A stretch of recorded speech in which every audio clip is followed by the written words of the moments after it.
Bonjour, bonjour à tous et à toutes. Je suis content de vous retrouver cette fois-ci à travers de cette nouvelle vidéo. Donc, cette fois-ci, c'est un cas de cardiopathie congénitale. C'est une jeune fille âgée de 33 ans qu'on suit depuis des années pour un CAV, un canal artério-ventriculaire dans sa forme complète, un CAV complet. Donc, je vais vous montrer quelques images de CAV.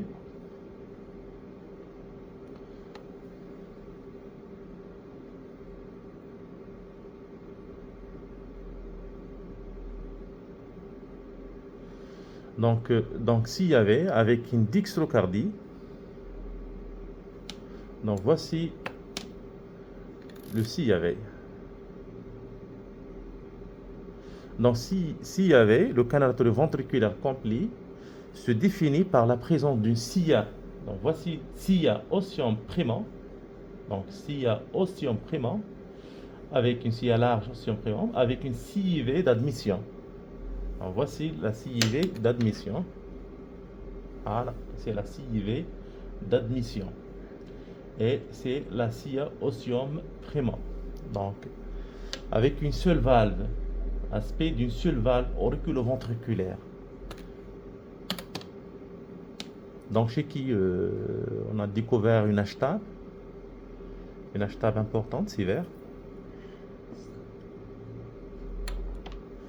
On va l'estimer.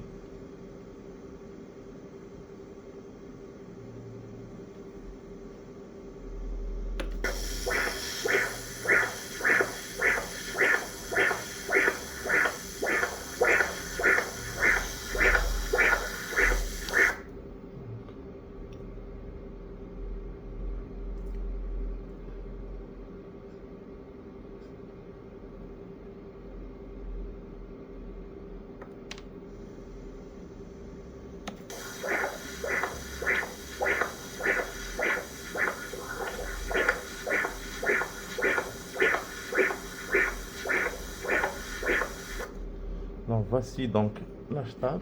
Donc on va l'estimer à travers de partir de l'été. Donc vous avez une PAPS qui avoisine 90. On va ajouter donc 5 mm parce que la veine cave inférieure n'est pas dilatée. Voici la veine cave inférieure.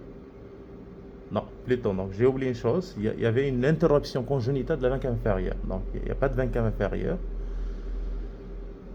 C'est la veine suscipatique, les veines suscipatiques. C'est l'aorte, c'est l'aorte, c'est le tronc ciliaque et c'est l'artère mésentérique supérieure. Donc 90, une HTAB sévère. Au départ, il y avait une HTAB qui avoisine 100. Donc on l'a mis sous traitement spécifique de l'HTAB. On l'a mis sous Bouzantan. Donc 125 deux fois par jour. Vous savez que le Bouzantan, c'est un antagoniste des récepteurs de l'endothéline A et B. C'est un inhibiteur mixte.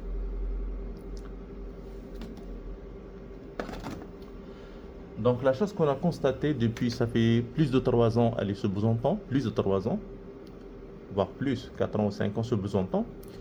La chose qu'on a constatée, on a eu une amélioration sur le plan clinique, sur le plan de dyspnée, etc.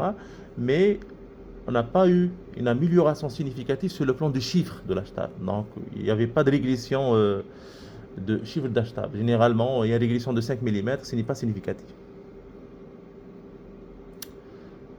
Donc le traitement chirurgical n'est pas indiqué. Donc on a opté juste pour un traitement médical optimal et le optimal.